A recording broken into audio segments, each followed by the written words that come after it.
we're in Burnley here today, and I'm with MEP Nick Griffin, and he's going to tell us a little bit about what he's been doing and what he's going to be doing while he's here. Nick, could you tell us a few things that you've been up to? We've got a by-election here in Rosegrove and Lower House ward, which is quite a strong ward for us. There's a Lib Dem councillor who has not been going to any meetings and has resigned. The Labour Party are pushing hard for the seat, and so are we. So we've been here, we've had canvassers out and leafleters, and I've been working with several of the locals here on one of the next leaflets to go out, so we've had that. And then we've got the meeting here. This is actually a North West Regional Council meeting, so we've been here for a couple of hours chewing through the various things that had to be gone over. We're now finished and people are having a bite to eat before they leave. So it's Sunday evening. This is how we're spending our Sunday evening, and obviously you'll be doing other things in the week as well, won't you? There was a mention of us working out of the office here and helping people with leaflets and things. Yeah, indeed. There's a by-election in Salford coming up as well. Quite an important part of Manchester potentially for us. So we're going to be campaigning down there, and again helping on the local leaflets for that. We've got an office here in Burnley, a constituency office of mine, and next door actually a British National Party office.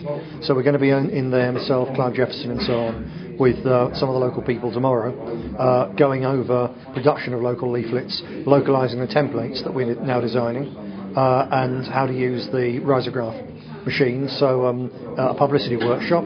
We'll be down in Salford, and then each evening I've got a meeting. We've got Burnley and Salford and Liverpool over the next 3 nights. Then on Thursday I'm back down to Hertfordshire, North London, to do a meeting down there. But the most since Saturday, yesterday we were up in Cumbria with again a series of tabletops and with an evening social. So Saturday through till Thursday morning. That's a patch I'll be solidly in the Northwest as a constituency MEP, and also helping to organise things to push the party forward. And you mentioned leaflets there, particularly local leaflets. I mean, those are big issues, aren't they? Even though they don't appear to be big on the grand scale of things, it's about the local things and the things that we're doing in the communities that are making the difference in areas such as this. Yeah, it's really, really important. I mean, obviously, as people have seen, we're working really hard on the national leaflets to make them positive, super attractive and effective.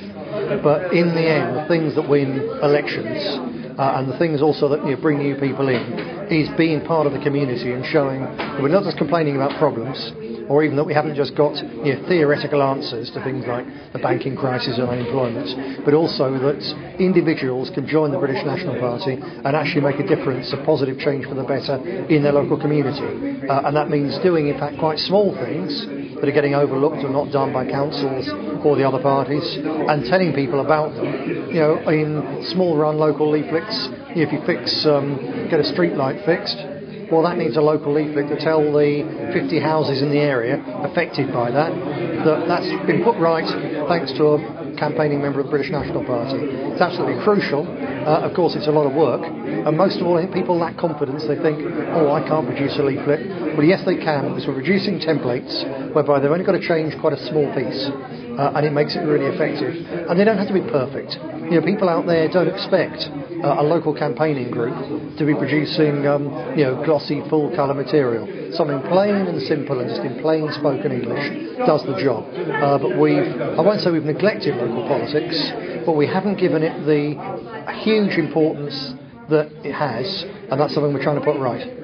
Yeah, well, it seems a very positive message, Nick, and you also spoke earlier about people's role in their community and taking the grip of what's going on and making sure that their local community is a nice place in which to live, and making sure that they're contributing positively as well. Yeah, it's very, very easy just to complain about everything the government's doing wrong nationally and what the council's doing wrong locally, and it needs pointing out. But at the same time, unless you're also coming out with a positive message, not just in your grand terms, but actually something, here we are, we're making a little bit of a local difference to you. Not a big local difference, because it can't be done, but we're trying to make a difference, and that's the contrast between us and the other parties, where all they're doing is take. All we're going to do is go in with something quite small that we can actually do to make a difference, to make things better. and then most important of all, tell people that we've done it. That's very, very powerful local politics, and it's where we've got to be, because there's no doubt, the way the country's shaping up, the problems that we're already in and are coming, the Conservatives and the Lib Dems are going to get the blame for that in a grand scale. I think we're going to see a while, perhaps about 2 years, when the Labour Party have a big bounce back. They shouldn't have, because as you know, they caused this mess in large measure in the first place, but they're going to have a bit of a bounce back. I think over the next 2-3 years they're going to take control of pretty much every council in the country, certainly every urban country, because the Lib Dems as well as the Tories are going to be in disgrace. And our time really will come at that point, once the Labour Party controls so many councils that the Tories and Lib Dems are getting the blame for what's going wrong nationally, and the Labour Party are getting the blame for what's going wrong locally. That's the perfect storm for us, really, because there isn't anybody else. But for us to get the maximum advantage out of that, we have to have people on the ground who are already understood to be community activists who can actually make their community better. So we're not coming in as outsiders just saying, it's all wrong, trust us to put it right. And why should they? Because if we're politicians, all politicians are lying vermin as far as the public are concerned. We don't say trust us to put it right. We need to say, look at us. We've already put things right. Now trust us with the power we need to put more right. There's a big, big difference, and it's not going to happen overnight like that.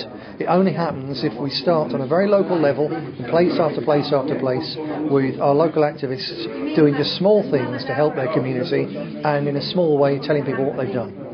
Yeah, I think it's quite important because in society now, people look at community service as a punishment, and it shouldn't be such a thing. Yeah. And I think just to finish off with, I think we need to remember that it's not what our communities can do for us, but it's what we can do for our communities, to coin a phrase. Yeah, absolutely so, and it's that's the core message of nationalism.